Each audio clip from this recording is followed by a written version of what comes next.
All right, welcome 7th grade STEM students.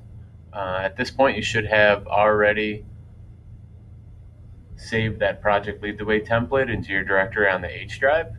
So if you're ready to start some motor practice, if you already started, you could just open where you had your motor practice.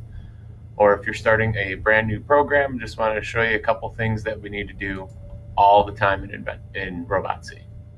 So if I'm starting my dragster, for example, I want to hit open and compile.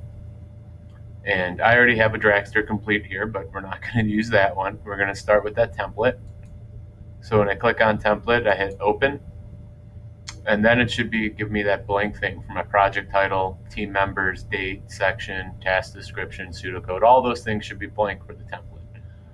So if I need to go ahead, and if this is going to be my dragster, I could hit file, save as, and I want to go ahead and call it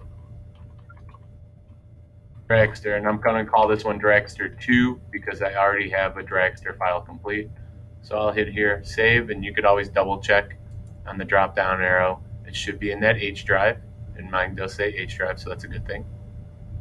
So I can hit save, and then you'll see that on the tab here it changes to dragster 2. So at this point you could go ahead and enter the information. Project title, well, what is this project? This is dragster, team members, who's in your group, the date, that's pretty easy, and section's just like class period, so this is 5th period.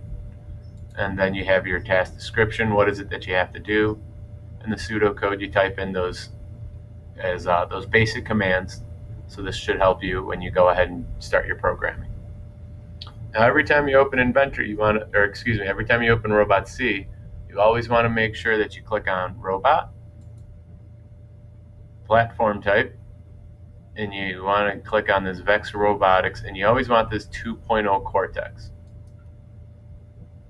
And then you go back to Robot, go back to Platform Type, and then you always want the Natural Language PLTW. Now when you do this, you'll see text functions and those things change because this is the program that you are actually using. The other thing that we'll do is on Robot Vex Cortex communication mode, we always want it to be set for USB only. This will make things smoother when you try to take your program from the computer and try to put it on your robot. So now that we're here, we're able to go ahead and get to work. So you're able to type in all your pseudocode. You have your natural language, which we always use these movements or waits or untils. Those are the 3 main ones that we will be using. Special, we probably won't be using it all this quarter, but those untils, the waits, and the movements, those are the 3 important ones that we'll be using. So once you have your pseudocode typed in and you dragged in your commands from the text function, don't forget to do the important thing of the motors and sensors setup.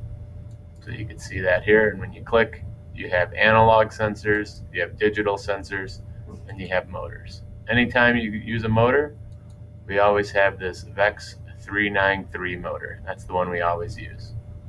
So make sure that you're putting them in the ports that they're labeled and that the actual robot is plugged into those same spots. Otherwise, you're not going to have a program that works. Okay, hopefully this was helpful. It's just getting started using some things in RobotC.